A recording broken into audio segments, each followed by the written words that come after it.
You are listening to the Overcome Pornography for Good podcast, episode 69, 3 Things That Keep You Stuck in Porn. Welcome to the Overcome Pornography for Good podcast, where we take a research-based, trauma-informed, and results-focused approach to quitting porn. This approach has been revolutionary and changed thousands and thousands of lives. I'm your host, Sarah Brewer. Hey, you guys, welcome to the podcast episode this week. So glad you're here.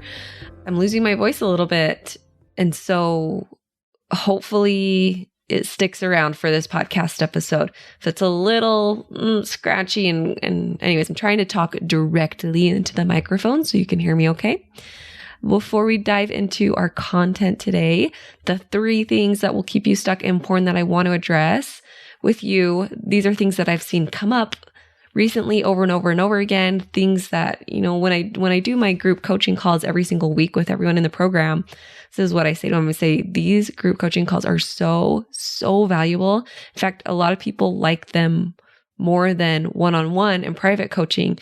And me too, I always get the most out of my group coaching calls when I am for myself, when I'm in group coaching calls for myself. What you learn there is you learn, number one, most people are thinking the same things you are. You're not alone. It's a really great way to decrease shame, is being in a group with a lot of people struggling with the same things. And number 2, like I said, a lot of people have these same struggles and these same thoughts and these same specific things that come up.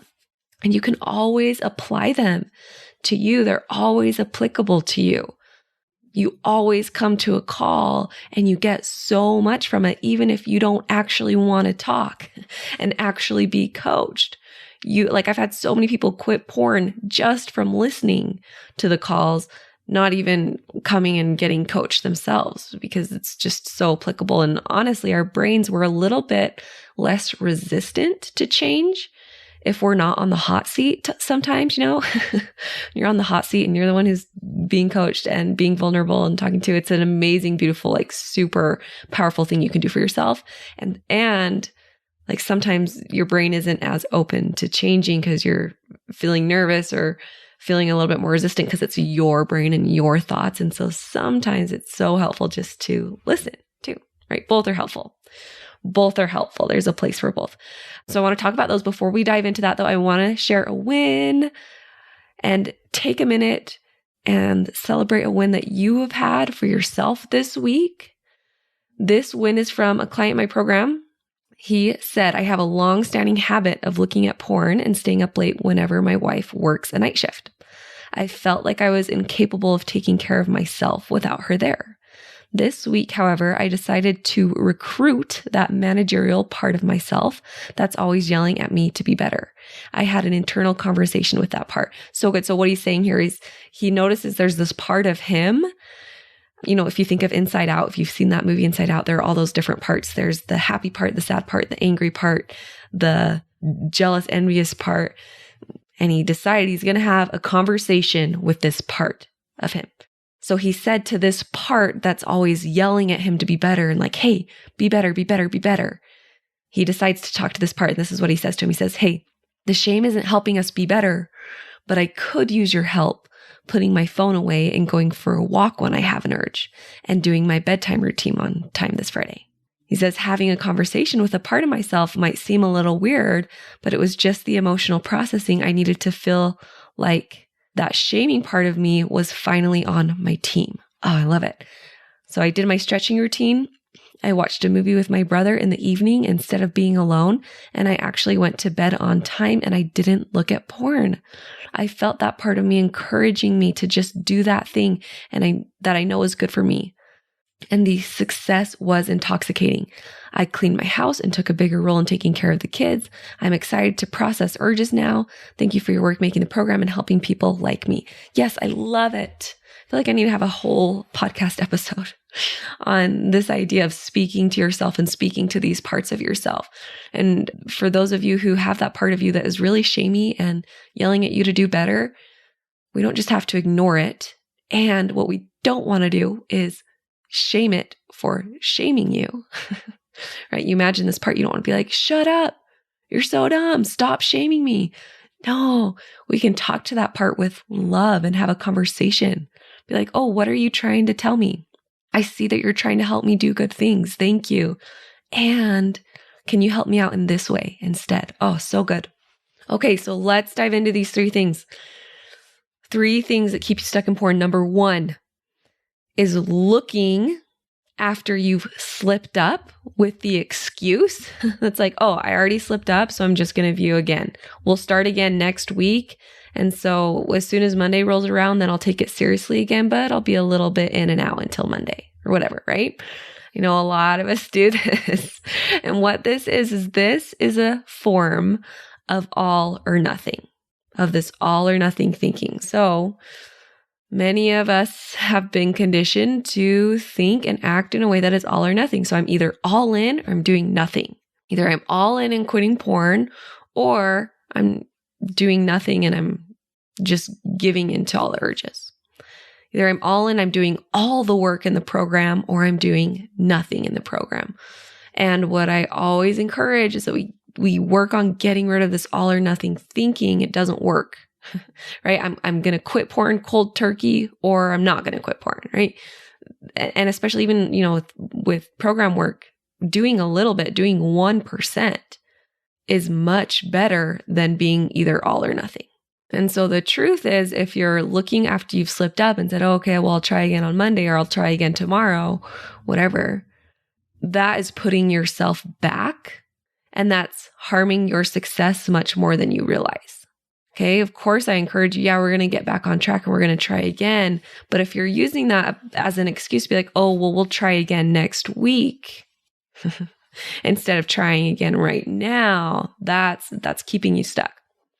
The truth is that we don't want to track progress by your days without porn.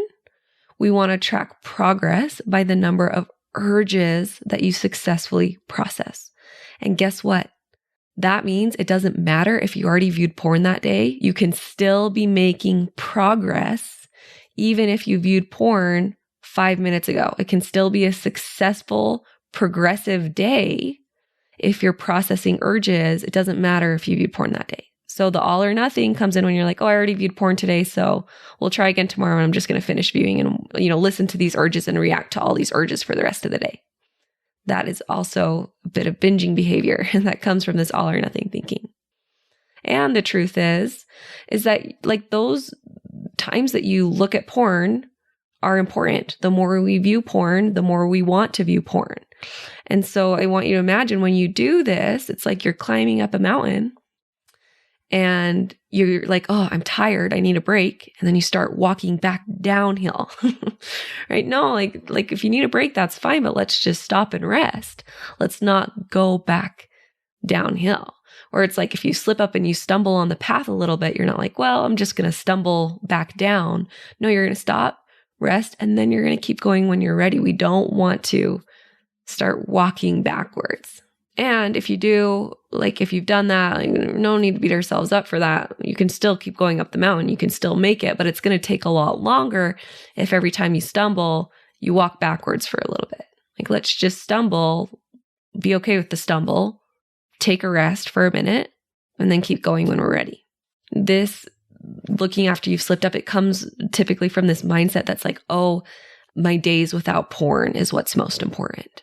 But that's not true. What's most important, what creates the most progress in quitting porn is the number of urges processed. Now, I've talked about that a lot on the podcast. So if this is one of your first ones and you haven't heard me talk about that, go and listen to the first 3 episodes and it'll describe that. Remember Pavlov's dogs, how Pavlov trained his dogs to stop salivating at the sound of the bell was he made them process a bunch of urges. So that is how we count success here. Okay, number 2, the second thing that will keep you stuck in porn is trying to think your way out of an urge. Many of you listen to my podcast, come in the program, and you learn this beauty of thought work and the power of thought work and the power of your thoughts. You learn that thoughts create your feelings. And so one of the reasons you've been stuck in porn, you haven't been able to quit porn, is because you've had crappy thoughts. Okay, you can't quit porn if you have crappy thoughts. So many of us just let our brains run wild. It's like letting a toddler run around with a knife or a toddler run around with a Sharpie. That's dangerous. We don't want to do that.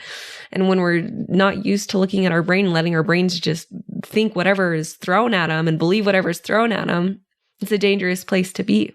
And so you learn the power of your thoughts, and you learn the power of thought work, and you learn the power of thinking thoughts that are good and helpful and useful. And you learn how to change your beliefs. And it's exciting and it's invigorating and it's so empowering. But when it comes to urges, you cannot think your way out of an urge. You can think your way into processing an urge and staying committed, but you can't think your way out of feeling an urge. What this looks like is my clients will say, okay, well, I noticed this urge and I started telling myself, okay, it's okay. You can do this. Let's go on a run. Okay, it's okay. We're not going to think about this right now. We're going to think about other things. We're going to think about how much we love our life and how excited we are to quit porn.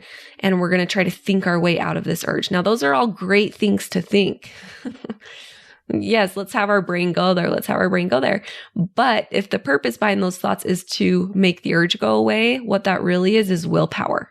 And again, if you've heard me talk at all, if you've come to any of my free classes, you know willpower is keeping you stuck. Using willpower does not work. And so trying to think your way out of an urge is never going to work. Like I said, you can think your way into being committed to processing your urge and to feeling your urge, but you can't think your way out of the urge. And again, if this is one of your first episodes hearing me talk, make sure you go listen to my free class, sarahbrew.com/free masterclass. It explains a lot of these concepts that are more basic. The things I'm sharing today are a little more advanced for people who already understand all those basics. Okay. But that's number 2 is you can't think your way out of an urge. Instead, you just have to feel it. You have to let yourself be uncomfortable with the urge. I coached someone on this last week. They didn't realize it, but they were trying not to feel the discomfort of the urge. They were trying just to think their way out of feeling the discomfort of the urge. It's never going to work. You have to feel the discomfort of the urge, and it sucks and it's not fun, but it's super empowering and it's the only way to get through. So use your thoughts to be committed to feeling the discomfort. Don't use your thoughts to make discomfort less or to make it less uncomfortable. It's not going to work, right? Our mantra is, this is difficult and that's good. This is uncomfortable and that's good. Discomfort is good here. I can handle it. I can handle the feeling of this urge. The only way to quit porn is going through the urges. Remember, I think in the podcast episode, I've talked about that book my kids love. We're going on a bear hunt. We're going to catch a big one. What a beautiful day. We're not scared. Oh no, a river. We can't go over it. We can't go under it. Oh no, we've got to go through it. That's this idea in the whole book is you have to go through the things. You can't go over it. You can't go under it. You can't go around it. You have to go through it. And so anytime you're using thoughts to try to go over it or under it or around it and not really go through the urge, you're doing it wrong. We have to go through it. You have to go through that river of misery, through that discomfort. And you guys, the way I've taught you how to do it makes it so much easier, so much easier than it ever has been for you. So going through it might not be as miserable as you think it is. It's a lot more effort and energy to try to go around it or under it or over it than just to hike up your bootstraps and go through it. So, okay, that's number 2. Number 3, the third thing that will keep you stuck viewing porn is using your past to define your future. So I've heard many of you say, well, it's been 20 years. I can't quit porn. I'm here. I've joined the program. I'm trying. I'm doing the work. But honestly, it's been 20 years. I've been struggling with this for 20 years. And what I want to say every time someone says that to me is it doesn't freaking matter. Okay? I love you and it doesn't matter. It literally does not matter how long you've been viewing porn. Your past does not determine your future.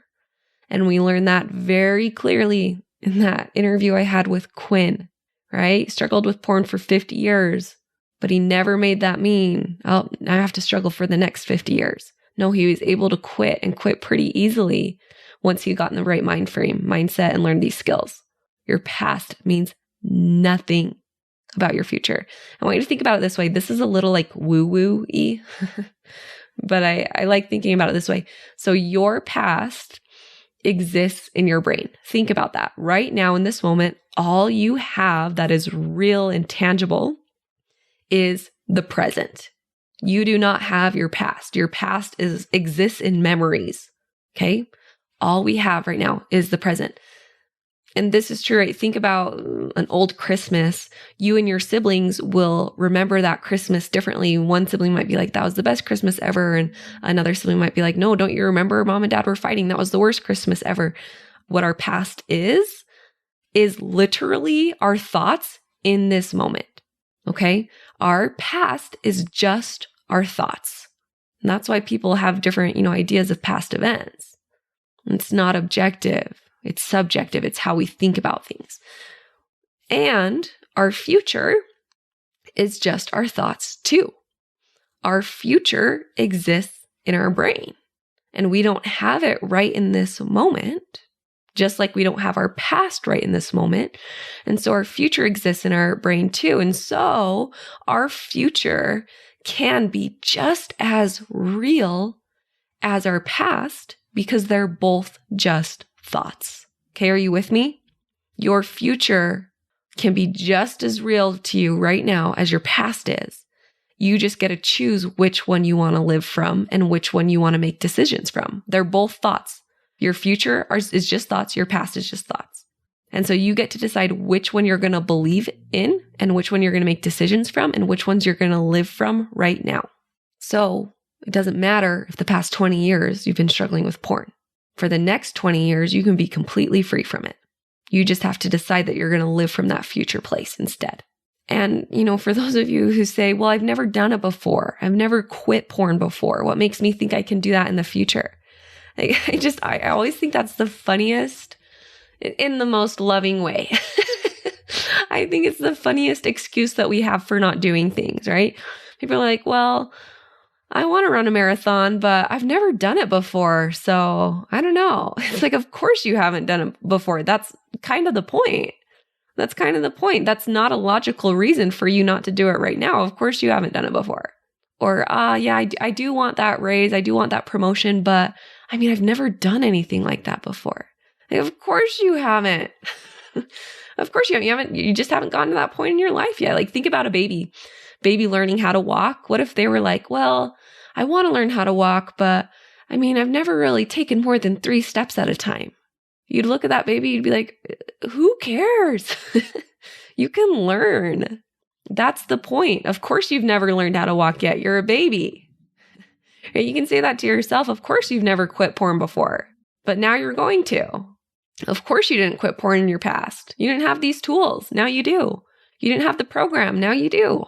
So, and your brain still might go there for a little bit. You're going to have to train your brain to stop using your past to define your future and instead using your future, your thoughts about your future, what you want to define your future. It'll take a little bit of, time and effort and training to do that. But what I want you to start doing is when you notice your brain going there, don't indulge it. As soon as you notice it, and you will because you've listened to this podcast episode, and I'm calling it out. When it happens, you're going to notice it. Stop indulging it. Just notice it. Oh yeah, there's that part of my brain that wants to use my past to define my future. And instead, we're going to go and remember that, guess what? My future is not defined by my past. Just like when I was a little kid, the fact that I was able to complete 2nd grade didn't mean that I was only going to be able to do 2nd grade for the rest of my life. And remind yourself, there are so many things that I've done and learned and accomplished that I wasn't able to do before. So of course I can do this with porn. This idea of equal airtime. So we want to give at least equal airtime to what you want in your future instead of what you don't want in your future. So your brain, instead of always thinking about what you don't want in life, dude, stop indulging that part and give equal airtime at least to what you do want in life. Why are we spending so much time thinking about what we don't want? Why are we spending so much time thinking about, oh, well, I'm going to be struggling with porn for the next 20 years and for the rest of my life? We've got to take that Sharpie away from the toddler brain, that knife away from the toddler brain, and be a little strict with it and say, okay, and maybe my past means nothing about my future. It's easy to do this when we're little kids. Somewhere around early adulthood, we stop doing it. But it's a skill you can practice and get really, really, really good at. I mean, I think about me and my life, and, I've done thought work for a long time and coaching for a long time. And it's changed my life. I'm at a point where I use my future and what I want in my future to define what I do today, instead of using my past and what I've done in the past to define what I do today. It's really simple and a complete game changer. Okay, you guys, I'm starting to cough a lot, so we better finish this episode. And that is all I had for you today. Let me recap. Those 3 things that will keep you stuck in porn is, number 1, looking after you've slipped up and using, your slip up as an excuse to look for the rest of the day. It's this all or nothing thinking. Number 2, trying to think your way out of an urge instead of just going through the urge and feeling the discomfort of the urge. And number 3, using your past to define your future. Now listen, I am so excited to announce to you guys that I'm going to be doing another amazing workshop. It's either going to be free or extremely cheap, like $19 or something. I haven't decided. And it's going to be a workshop. It'll be a Thursday night and a Monday night. And this workshop is going to be, well, I haven't decided the title yet either. It's either going to be how to overcome your most difficult urge, or a weekend without pornography. And it's going to be a workshop where we sit down together and do some of this work together. And then the follow-up call will be you sharing your success, you sharing your wins, or sharing what didn't work and getting specific help with me from that. There'll be live calls. We'll sit down and do the work together. It'll give you tools to have some really great wins with stuff that's slipping you up. Okay, so don't miss it. If you're trying to quit porn, this is not an event to miss. And I'll give more details about it next week, and you'll see it in my emails. If you're not signed up for my emails, make sure you get signed up. You can do that at my website, sarahbrewer.com, and I'll give you more details about it in coming weeks. But just want to tease that out a little bit, get you excited about that. It's going to be awesome. Okay, you guys have a great week. We'll talk to you next week. Bye-bye. I want to invite you to come and listen to my free training called How to Quit Viewing Pornography, even if you've tried in the past. If you like the podcast, you will love this free training. We talk about, number 1, how to not rely on willpower or phone filters so that you can actually stop wanting pornography. Number 2, how to guarantee that you won't fail no matter how many times you've tried in the past.